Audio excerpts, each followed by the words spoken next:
Este é o Hajimaru, o podcast da Fundação Japão. Convidamos você, ouvinte, a embarcar em uma jornada de experiências com nossos convidados especiais. A cada episódio, novos horizontes e insights sobre a cultura e estudos sobre o Japão.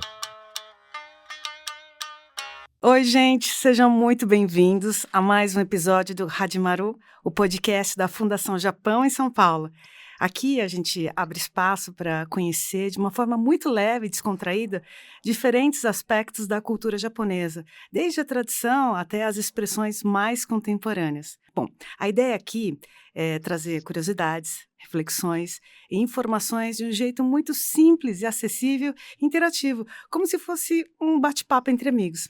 Essa é a intenção. Eu sou Mayumi e vou estar com vocês ao longo desse episódio. E hoje nós temos uma convidada muito especial, a professora e pesquisadora Joy Nascimento Afonso. Ela é doutora em estudos literários, com pesquisas voltadas para a literatura feminina japonesa.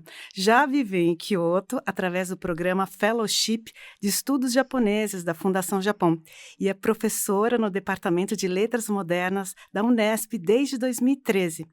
A Joy tem uma trajetória incrível, gente, que conecta Brasil e Japão por meio da literatura. E é justamente sobre isso que a gente vai conversar hoje. Como foi a experiência dela no Japão, os encantos da literatura japonesa e também dicas para quem tem interesse em se aprofundar nos estudos japoneses. Esse é o nosso ponto de partida. Oi, Joy, seja muito bem-vinda aqui ao nosso podcast Hajimaru. Oi, pessoal, boa tarde. Obrigada pelo convite para participar do Hadimaru e também ao apoio da Fundação Japão. Eu acho que a grande curiosidade quando a gente vê alguém que é não Nikkei, não descendente, inserido aqui na cultura japonesa, é aquela pergunta: como foi que surgiu o seu interesse pelo Japão e pela literatura japonesa? Olha, na verdade, o meu interesse pelo Japão surgiu por causa da literatura japonesa. Eu fiz a graduação em Letras Japonês na Unesp Assis e, na verdade, quando eu fiz a graduação, a gente precisava cursar 2 idiomas. Na época era um outro tipo de curso, né? Hoje os alunos já escolhem o idioma ao ingressar no curso. Na verdade, eu vim para o campus, para a Unesp, para cursar alemão, né? Mas aí o japonês apareceu na minha vida. E quando eu estava ainda na graduação, né, fazendo língua, a gente só cursa literatura a partir do terceiro ano. Eu tive contato com a obra da Yoshimoto Banana. E eu consegui ler, né, em japonês. Foi a primeira vez que eu consegui ler em japonês. Então eu me senti assim, nossa, eu consigo ler nesse idioma tão diferente do meu. E fiquei muito feliz. Então, quando eu tive contato com a obra dela, foi meio que o ponto de partida que me ajudou na decisão de escolher japonês, porque eu só ia escolher um ano depois. Então, no terceiro ano, quando a gente tinha que optar, eu escolhi japonês porque eu queria ler mais, né? Eu achei que eu ia ler bastante obras em japonês na graduação e, na verdade, não foi bem assim, né?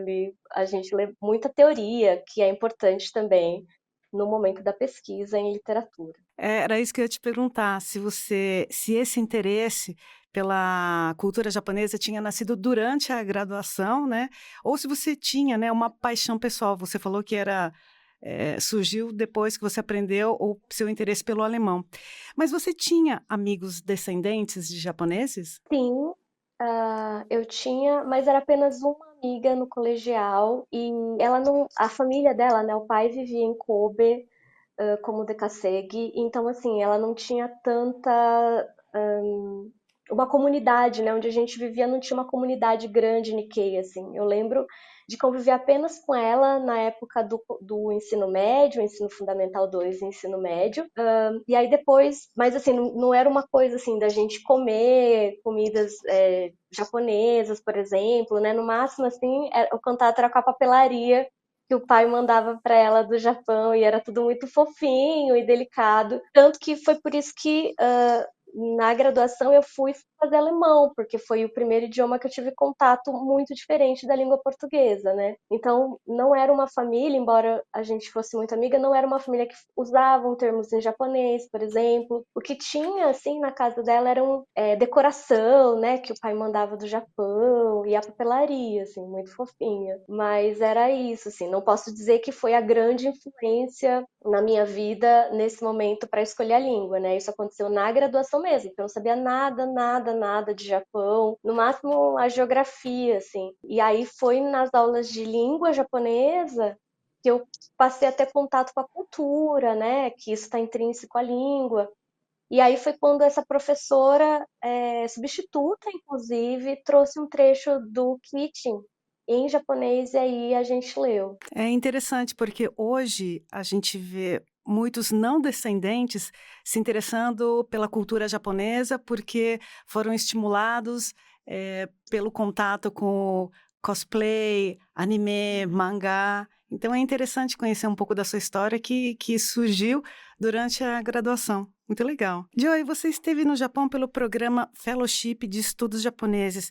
Essa foi a sua primeira vez no Japão? Sim, eu estive no programa 2019-2020, mas não foi minha primeira vez. Minha primeira vez foi durante a graduação também.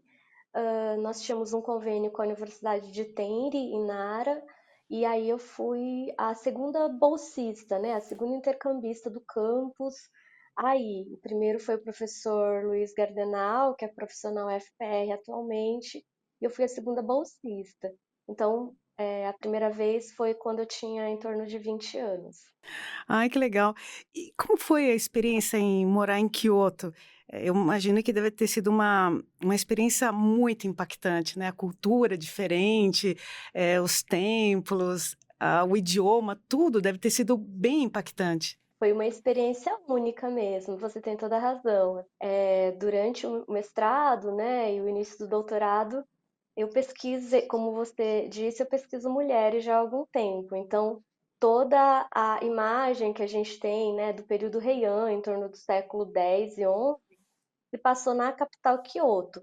Mas como eu já havia morado em Nara, né, que foi a primeira capital, embora para os quiotenses isso seja uma questão, é como a rixa Rio de Janeiro-São Paulo, é muito próximo que eles sentem, né? Kyoto se sente a primeira capital, a primeira em tudo, o que historicamente não é verdade. Então eu já conheci um pouco de Kyoto, mas conviver com as pessoas, os cidadãos, né? Eu morei em Fushimi, onde tem o famoso Fushimi Inari Taisha. Foi muito interessante, eu diria, porque eu nunca tinha morado numa cidade turística, né? Embora tenha morado em Nara, morei em Tenri, que é do ladinho, mas morar num lugar onde você sai na porta de casa, as pessoas estão tirando foto da sua casa, é muito cansativo às vezes. Então eu entendo às vezes o que eu tenho reclamando das pessoas, porque é o tempo inteiro tudo muito lotado. Eu aprendi muito com o pessoal em Kyoto, com as senhorinhas, por exemplo, no bairro que eu vivi. Era um bairro estudantil, né? Porque era do lado da universidade, na Kyoto Kyoiku Daigaku, onde eu fiz o sanduíche de doutorado. Então, a maneira que eles se tratam, a maneira que eles falam, é muito específica de Kyoto mesmo. E eles levam um tempo, assim, né? Quem é essa estrangeira? Por que ela frequenta o mercadinho do bairro? Por que que ela não está tirando foto? Por que que ela não está agindo como turista? Até eles entenderem que, na verdade, eu estava lá morando junto com eles, levou um tempo, mas depois que eles se acostumam, eu fiz grandes amigos, assim, pessoas que já me conheciam do horário do mercado, do horário de tomar o café ou o chá à tarde, dos restaurantes que eu frequentava perto da universidade, que tinha um moço que tinha um lamen assam, né, que é muito bom, eu espero que ele ainda esteja lá, porque eu quero retornar agora e ir lá, matar a vontade. E eles já conheciam, assim, e tem até uma situação engraçada, porque eu peguei gripe, assim, inverno não é uma época muito fácil para mim, haja vista a minha voz agora, inclusive, e aí eu fiquei uma semana doente, né, em casa, me cuidando. E aí quando eu voltei para o campus, eu passei lá para tomar um lamen. E ele falou: Nossa, eu achei que você tinha ido embora sem se despedir, você tá bem? Eu falei: Ah, eu peguei uma gripe. Ele, então, peraí, que eu vou preparar alguma coisa bem quente pra você melhorar. E colocou muita pimenta. E aí eu comecei a tossir muito, e a esposa dele começou: Meu Deus, você vai matar a menina estrangeira. E a gente começou a rir. É um lugar muito pequenininho, que só cabiam 7 pessoas. Mas eu me lembro disso com muito carinho, assim, da preocupação deles em que eu estivesse bem, porque eles acostumaram mesmo com a minha presença, né? Então eu acho que teve essas duas coisas de início, assim, é uma cidade turística, então todo mundo que eles veem diferente, eles acham que é turista, e por outro lado, quando eles entendem que não, que você tá ali e que você respeita a cidade, respeita o ambiente das pessoas que vivem ali, né, gente? Porque Fushimi, embora tenha o templo que é famoso, as pessoas vivem ali, vão à escola, pagam contas, tudo normal. Eles entendem isso, eu vejo que o próprio tratamento com você muda bastante. É interessante isso que você falou sobre essa rixa, depois eu vou até ler mais sobre isso. Joey, é uma curiosidade, Kyoto é uma rota turística, todo mundo que quer ir para o Japão, pelo menos relata para mim aqui no Brasil, eu queria muito ir para Kyoto. Então, esse relato que você fez sobre morar lá, os moradores terem essa curiosidade sobre você, nossa, mas ela já está aqui inserida, então você foi abraçada pela comunidade. As pessoas têm a visão de que o japonês é tradicional, não gosta muito de turistas, mas depois que eles entendem que você respeita a cultura, então é bem legal, né, você ter sido acolhida, abraçada pela comunidade. Como eu já havia morado em Tenri, que também é uma cidade turística, mas por outro motivo, né, um motivo religioso, eu já sabia que ia ter esses entraves no início, né? É, uma coisa é ir passear, né? E você vai lá, tira foto e vai embora. Outra coisa é você conviver com eles e no mesmo mercadinho que eles vão, na mesma padaria, pegar o mesmo ônibus, o mesmo trem, né? Kyoto tem muito ônibus para esses locais turísticos. E aí, assim, eu percebia, né, claramente como principalmente aos fins de semana, quando eu ia me deslocar para outros lugares, assim, os trens muito cheios. E aí você vê, assim, que, por exemplo, muitas pessoas vestidas de yukata no inverno para tirar foto lá no Fushiminari, né, por conta dos tori. E era muito engraçado, porque daí eles sabiam, a gente sabia claramente, turista, né? Porque nunca que um japonês que mora aqui vai usar yukata no inverno, naquele frio gelado de Kyoto, Deus me livre. Então eu sinto que eu entendia isso quando cheguei lá, então isso me ajudou bastante, né? Já tinha morado perto de uma cidade turística, então sabia que não ia ser uma coisa muito fácil. Mas também eu acho que a gente tem um jeito brasileiro de se impor do nosso jeito também. Porque eu chegava sorrindo, eu ouvia comentários desagradáveis no início, né, das senhorinhas, assim, tipo, o que que essa estrangeira tá fazendo aqui no mercadinho do bairro? E aí eu ia sorrindo, nossa, tá com desconto, né? Que bom, né? E aí elas meio que tipo, tá bom, a gente vai ter que aturar ela aqui, porque daí todo dia eu ia nesse horário. E aí até que teve várias vezes de eu chegar e elas falarem, olha, corre lá que tá acabando o yakitori, por exemplo, né? Corre que tá acabando o que, por exemplo, para você comer hoje, para sua janta, sabe? Então isso foi bem interessante, assim. Então eu acho que a gente também tem um jeito nosso muito próprio de se fazer também nos ambientes. Eu não chegava nos ambientes só perguntando, mas eu chegava e perguntava, né, no restaurante, por exemplo, ou numa cafeteria, o que que você me indica hoje? O que que é gostoso daqui? Então isso também eu acho que ajuda bastante, assim, eles te receberem melhor, entendendo que você não vai ser um turista desagradável, né, mesmo para quem vai só fazer turismo. E eu esperei também uma época muito específica do ano para poder fazer turismo em Kyoto. Me disseram que agora isso não vale mais, essa regra, tá tudo lotado sempre. Mas o meu companheiro, né, que na época era meu namorado, ele foi para Kyoto ficar um tempo comigo. Então eu esperei ele chegar para ir nesses lugares mais cheios, como Kinkakuji, por exemplo, que é o Mizudera, que são lugares lindos e que devem ser visitados. Mas já fui avisando para ele, olha, vai estar lotado, olha, tem que ter paciência, olha, vai ter fila. E respeitar isso, sim. E aí a gente também ficou num bairro que era de cidadãos, a gente não ficou no centro histórico. E aí eu vi num determinado momento a gente entrar no restaurante e o rapaz meio que começou a fazer comentários, turista, nossa, que chato. E aí eu comecei a falar com ele em japonês. Então isso também é uma coisa que ajuda muito, saber falar o idioma, né? Eu falei, olha, eu moro aqui, eu tô aqui fazendo pesquisa. E ele, nossa, me desculpa, não, vamos conversar. E aí ele foi contando que já morou no Havaí. Então, talvez o fato de eu ser uma pessoa muito tagarela, talvez ajude também bastante a derrubar algum tipo de fronteira ou parede que eles possam criar de imediato. Eu ia te perguntar se você teve alguma dificuldade de adaptação no dia a dia, né? Seja sobre cultura, idioma, costumes, mas eu acho que talvez até o nosso jeitinho brasileiro, que você fala sobre, desse que você fala é o jeito tagarela, é o jeito espontâneo do brasileiro, talvez tenha sido isso que ajudou, né, a derrubar essa barreira. Sim, eu acho que no primeiro momento a dificuldade que eu tive foi tentar conversar com eles porque eles usam um outro dialeto.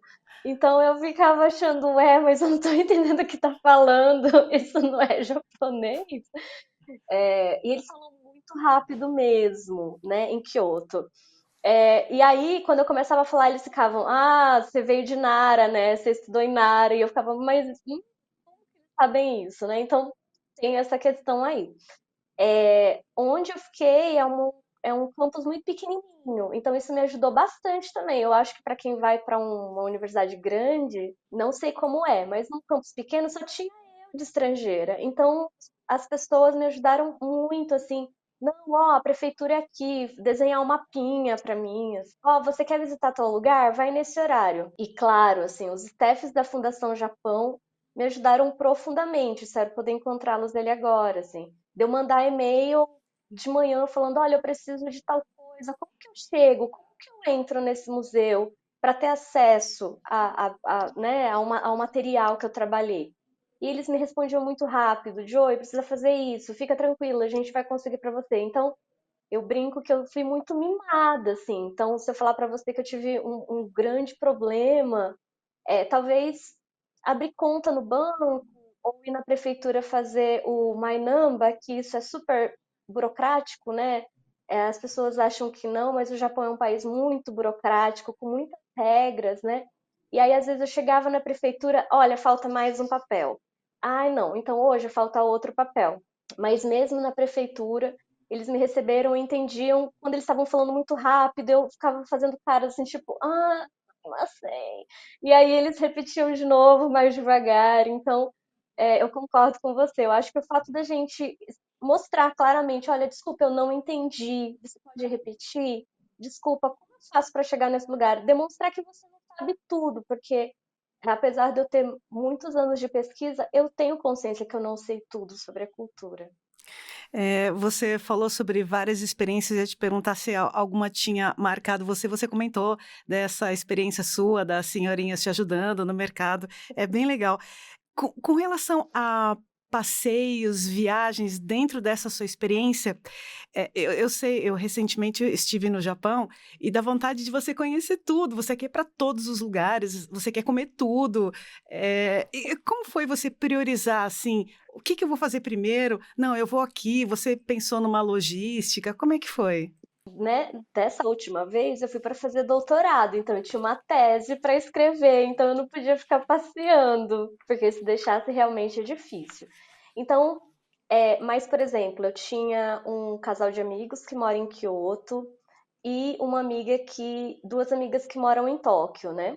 Então, eu fazia mais ou menos assim, olha, tal época você vem me visitar e aí a gente vai em tal lugar, por exemplo. E como eu disse, meu marido foi ficar lá um tempo comigo. Então eu também priorizei fazer esses passeios que eu já conhecia, né? Como eu já tinha ido antes, pro Kinkakuji, pro Kiyomizu-dera. Tem um templo que eu gosto muito, que é o Sanju Sangendo. Então eu deixei para fazer esses passeios específicos com as pessoas que iam me visitar em Kyoto. Porque daí eu já me preparava também para às vezes pegar uma fila, pegar vento gelado, tudo muito cheio. Então eu acho que sim, esses passeios devem ser feitos, mas como eu disse, muita coisa em Kyoto é de ônibus. Então eu planejava mais ou menos assim: se eu vou ao Kinkakuji, dá para ir no Ryoanji, que é o do lado. Se eu vou no Kiyomizu-dera, dá para visitar Gion, né, que é um bairro famoso das Maiko. E se eu vou no Sanju Sangendo, dá para ir no Museu de Arte Moderna, que é da cidade de Kyoto, eu acho que é isso, que é um prédio muito bonito, construído no período Meiji. Então, eu priorizava coisas que dava para a gente fazer vários passeios, a pé, por exemplo, né? E aí depois eu recebi um aluno de intercâmbio que estava na Doshisha e aí ele queria ir no Fushimi Inari. Então, eu me preparei nesse dia, e aí, como ele é jovem, né, ele quis subir até o topo. E aí, então, a gente teve que ter um preparo também, porque é bastante escada, tem que ter um preparo físico um pouco assim. Não dá para uma pessoa, talvez, com uma idade avançada ou que tenha alguma questão, fazer esse passeio. Então, por exemplo, priorizar passeios assim, a depender também do que a pessoa consegue andar, né? Subir escada, essas questões precisam ser pensadas também. Eu acho que em relação às viagens eu também priorizei outra coisa, né? A família do meu companheiro é de Hiroshima, então eu queria que ele conhecesse Hiroshima. Então eu priorizei algumas coisas assim, poder fazer minha pesquisa e ir nesses lugares pela primeira ou pela segunda vez, né? Porque sempre a experiência muda também. Joy, agora falando sobre o seu trabalho, você pesquisa literatura japonesa contemporânea e também clássica. O que mais exerce um fascínio sobre você nessa literatura? Essa pergunta eu acho que é uma das mais difíceis, na verdade. Eu acho que fascínio, né? O que exerce, eu acho que a possibilidade das mulheres se colocarem dentro do texto literário de uma forma única. Desde o período Nara, né? A gente tem poetas, mulheres poetas, escrevendo e falando sobre seu dia a dia, sobre seus sentimentos. E a literatura de mulheres desde lá, ou aqui no Brasil, ainda é colocada muitas vezes em segundo plano, como se fosse algo menor, ou uma categorização menor. Então, eu vejo que isso também acontece no Japão, né, dentro do cânone literário, muitas vezes foca muito nas mulheres do período Heian, nas damas da corte, como Seisha Nagon, e claro, a grande Murasaki Shikibu, mas eu acho que a maneira que elas conseguem trazer para dentro do discurso literário, da estrutura literária, temas do cotidiano que parecem tão simples, mas abordados de uma forma única, é o que me fascina ainda hoje. Uhum. Existe algum tipo de conexão com a literatura brasileira ou é justamente essa diferença que chama mais sua atenção? Existe uma conexão, sem dúvida, né? A produção literária brasileira de mulheres traz hoje, na contemporaneidade, temas que por muito tempo ficou sob um domínio obscuro, né? Ou não era falado, a depender da perspectiva masculina, né? Como a maternidade, por exemplo, ou a gravidez, ou um cotidiano cheio de pressões sociais. Quando eu olho, por exemplo, a produção das nossas mulheres do período moderno aqui no Brasil, do que a gente vai chamar de primeira onda feminista, e olho para a produção japonesa, conexões são claramente possíveis, né? Eu falo disso em sala de aula também, trago exemplos de outras escritoras, porque eram mulheres que estavam se compreendendo como indivíduos nessa sociedade, né? Por que estão me dizendo quem eu sou? Na verdade, nesse momento, eu posso dizer quem eu sou por meio do texto literário. Então, existem diferenças, claro, né? Principalmente na questão linguística, estrutural do texto narrativo. Mulheres japonesas têm uma longa, longa tradição literária, principalmente de diários, o que é maravilhoso, porque hoje na crítica literária se debate autoficção, biografia. As mulheres japonesas já estavam fazendo isso há milhares e milhares de anos, então, dentro da literatura japonesa, isso não é novo. É novo para nós aqui, pela perspectiva ocidental, não para elas. Caramba, é super curioso isso. E você poderia falar para gente quais são os seus autores preferidos? Ou se você tem algum gênero que mais te chama a atenção, você gosta mais? Olha, eu acho que para quem me conhece já há algum tempo sabe qual que é a minha escritora favorita, né? Eu fiz um doutorado sobre ela, que é a Yoshimoto Banano. Toda vez que eu retorno ao texto dela, alguma coisa nova me traz, né, o pensamento, a reflexão. Mas sim, tem autores que eu gosto muito, claro. O Oe Kenzaburo é um autor que trata questões políticas e de cunho pessoal de uma forma única, né? Eu acho difícil sair do texto do Oe sem você ter conseguido sentir nada. E atualmente, para mim, a Matsuda Oko e a Murata Sayaka são escritoras que dialogam muito com a minha pesquisa, com o que eu tenho lido. São escritoras que eu consigo ler e saber que ela fala com milhares de mulheres ao redor do mundo, não apenas com as japonesas, por exemplo. Mas acho que são, no momento, as minhas 4 escritoras favoritas. É, Joy, para quem não tem acesso à literatura japonesa, então você diria que Yoshimoto Banana seria uma primeira indicação ou você indicaria uma outra obra para alguém que não teve contato com a literatura japonesa iniciar os estudos ou pelo menos ser um ponto de partida para ter o interesse? Sim, eu indicaria a depender da pessoa, né? Normalmente eu pergunto qual que é o gênero que a pessoa gosta, porque talvez isso ajude também. Mas se a pessoa normalmente pede indicação para mim no meu Instagram, né? Fala, lê isso da banana que vai ajudar. Como agora a gente tem 3 traduções, né, da autora no Brasil, dá uma possibilidade maior para quem não consegue ler em japonês. Eu acho que outra escritora que eu tenho indicado bastante, as pessoas gostam, é a Yokogawa, né? Tem traduções ótimas também, já está numa 4ª tradução, então tem bastante coisa para quem gosta de romance, para quem gosta de conto, né? Tem muitas possibilidades de leituras também. Você fez o Fellowship de Estudos Japoneses da Fundação Japão. Eu queria que você contasse para quem nos ouve agora o que é esse programa. Sim, eu fiz o programa em 2019 e 2020. Foram 5 meses. É um programa voltado principalmente para pesquisadores, né? Esse que eu me candidatei em 2018. Eu acho que para gente que faz pesquisa sobre estudos japoneses no Brasil ou sobre Japão, é um programa extremamente importante, porque você vai conseguir desenvolver essa pesquisa aqui no Brasil, ao mesmo tempo que você desenvolve algo único no Japão, né? Tem a possibilidade, como você disse, de viajar ao país, de conhecer a língua, de ter contato com as pessoas. O programa funciona, primeiro tem a chamada, tem um edital que normalmente sai um ano antes para você se preparar para a viagem no ano seguinte.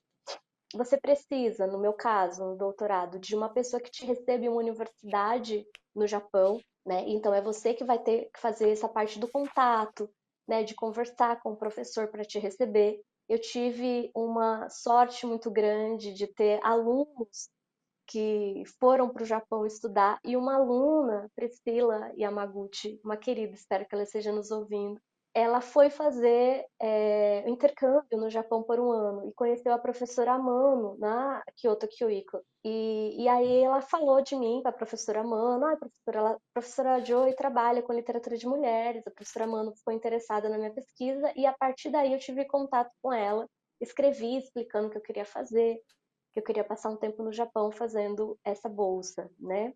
Que eu ia tentar. Então, você também precisa de um projeto, né? Para mostrar que você, lógico, a bolsa te dá a possibilidade de viajar pelo Japão, mas é importante que você desenvolva a sua pesquisa, porque uma das coisas é que no final da pesquisa você vai escrever um relatório e depois, com a tese defendida, sua tese precisa estar no repositório da Fundação Japão, na biblioteca, né? Isso faz parte.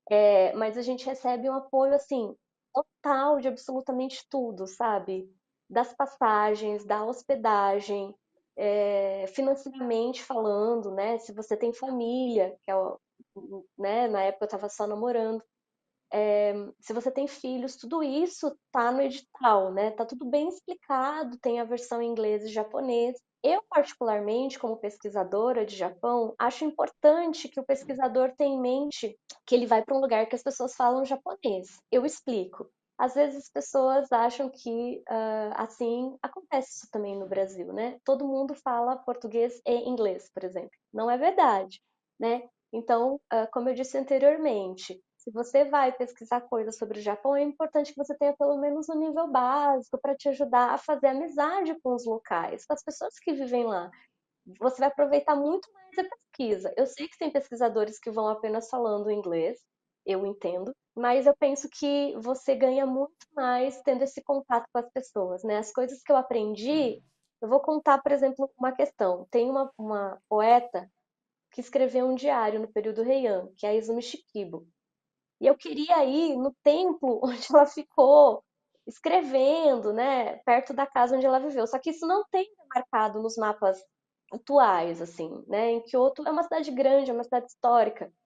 E aí me disseram que tinha um templo em homenagem a ela. Conseguia chegar no lugar de forma muito fácil. E aí eu fui perguntando mesmo. E aí eu fui parar nesse templo onde está um túmulo em homenagem a ela. E os monges me receberam e falaram mesmo, o que você está fazendo aqui? Aí eu contei para eles, eu pesquiso diários, assim, tal. E eles falaram, o túmulo dela tá aqui, vem ver, e tal. Eu tirei foto e tudo. Então, eu acho que se eu não conseguisse falar a língua, eu não ia conseguir aproveitar isso, porque, como eu disse, não era uma informação que estava acessível, não é uma informação que estava no site, né? Porque não é um lugar procurado turístico como o Kinkakuji, por exemplo, mesmo. Então, para quem é pesquisador de Japão, eu acho que a bolsa é fundamental, ela ajuda muito a enriquecer nosso currículo e nosso contato com a cultura e com a língua, claro. Mas eu acho que é importante que as pessoas tentem pelo menos falar um pouquinho de japonês, porque vai aproveitar muito mais. Eu fiquei sabendo que em breve você vai para uma nova temporada de Fellowship. Queria saber qual é a primeira coisa que você queria fazer agora no Japão. É verdade, eu embarco daqui quase uma semana, quase duas aí. Estamos contando os dias, já começamos a preparar a mala. Olha, eu sei que tem muita coisa gostosa para comer, eu sei que tem muito lugar bonito para ver, mas eu vou ser muito sincera.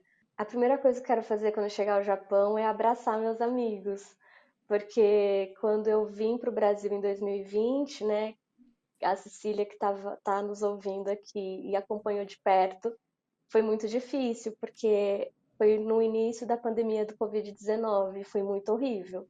Eu estava com muito medo e a Fundação Japão me ajudou a chegar em segurança em casa, assim, isso me deixa de verdade emocionada, porque foi muito difícil. Quando eu fui embarcar, não tinha mais voo para o Brasil. Então, foi o último voo que a Fundação Japão conseguiu, né? E eu não pude abraçar as pessoas, eu não pude abraçar minha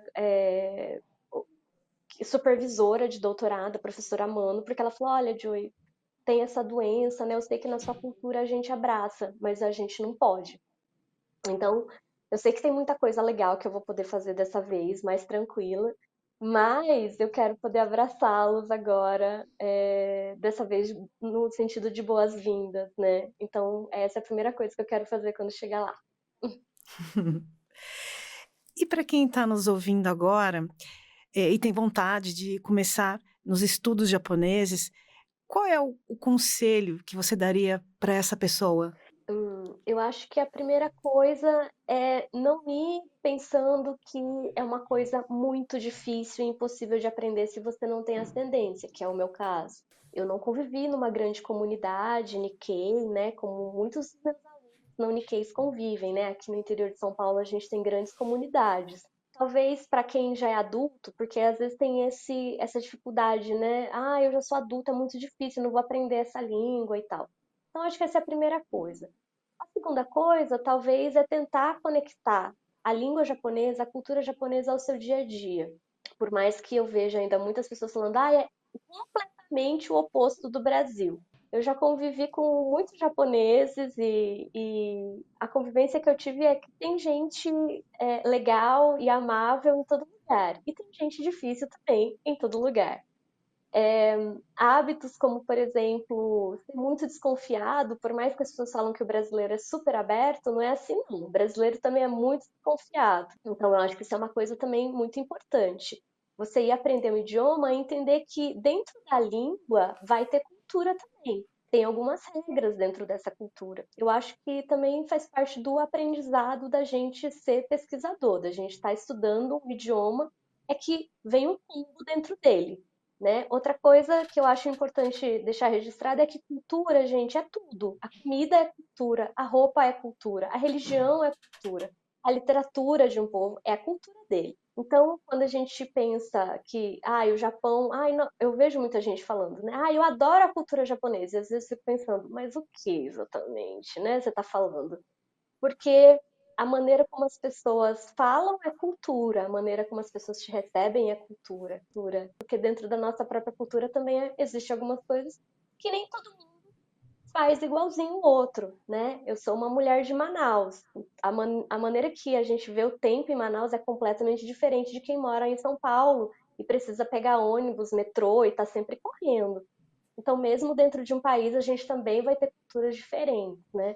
Por isso que agora para mim vai ser uma novidade morar fora de Kansai, porque eu sempre morei, estudei lá, e aí eu sei que a cultura vai ser diferente, né? Então eu vou estar aprendendo tudo de novo. É um aprendizado que não acaba mais, né, Joy?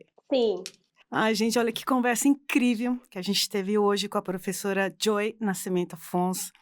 Foi muito especial conhecer sobre a sua trajetória, as suas experiências no Japão, das suas viagens, das amizades e, claro, né, sobre as riquezas da literatura japonesa. nossa, gente, obrigada mesmo pela oportunidade de poder falar um pouquinho sobre a minha pesquisa, sobre a oportunidade que eu estou tendo agora de novo de ir para o Japão. Espero poder trazer mais coisas para a gente debater na próxima, mais histórias. Tomara que histórias engraçadas também.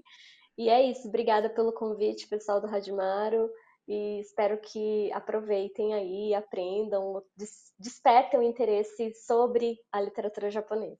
Então, eu queria agradecer muito a Joy pela participação e a você também que nos acompanha até aqui. Então, se você gostou desse episódio, não esquece de se inscrever no Radimaro e na sua plataforma de áudio preferida, curtir e compartilhar com quem também se interessa pela cultura japonesa. Assim, você também nos ajuda, né, a levar esse conteúdo para mais pessoas. E fica aqui também o convite para o nosso próximo episódio. Vamos trazer novos temas, convidados especiais e muitas curiosidades sobre o Japão. O Radimaro é uma iniciativa da Fundação Japão, instituição dedicada ao intercâmbio cultural internacional, com sede em Tóquio e 26 escritórios em 25 países. Aqui no Brasil, por meio do seu escritório em São Paulo, a Fundação promove 3 pilares de atuação: intercâmbio artístico-cultural, ensino da língua japonesa e estudos japoneses e diálogo internacional. Uma vez por mês, o Radimaro vai alternar assuntos que vão da língua japonesa à cultura e pesquisa sobre o Japão, sempre trazendo novas perspectivas para você. Então, beijo e até a próxima!